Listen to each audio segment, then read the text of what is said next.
il y a plusieurs juridictions régionales et sous-régionales de protection des droits de l'homme.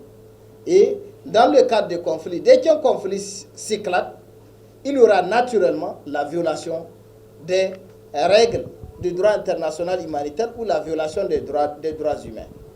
Donc, il y a des mécanismes qui permettent aux citoyens de faire des recours devant les juridictions régionales.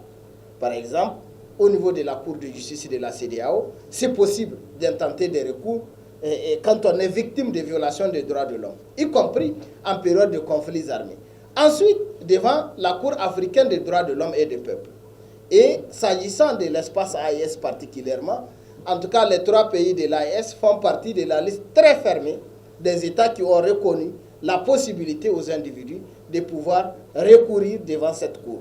Donc je pense que s'il y a des victimes qui s'estiment en tout cas être lésées, elles peuvent intenter des recours devant les juridictions internationales. L'autre élément, c'est par rapport au renforcement de la machine répressive interne.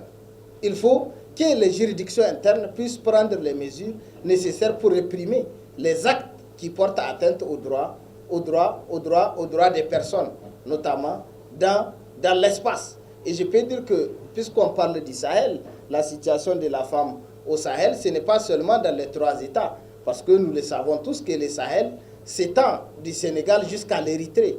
C'est un espace extrêmement vaste, mais qui est confronté à des situations de guerre et à des situations de conflit. Alors, il y a un autre élément qui cause problème.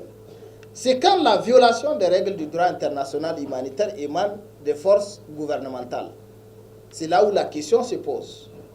Quand il s'agit des groupes armés, je pense que le droit, quand on met la main sur, sur les rebelles, sur les terroristes, etc., le droit pénal interne, à lui seul, il peut s'appliquer véritablement. Mais quand il s'agit des forces armées gouvernementales ou des forces armées qui interviennent dans le cadre de coopération, soit dans le cadre des Nations Unies ou dans le cadre de coopération entre les États, cela cause énormément de soucis.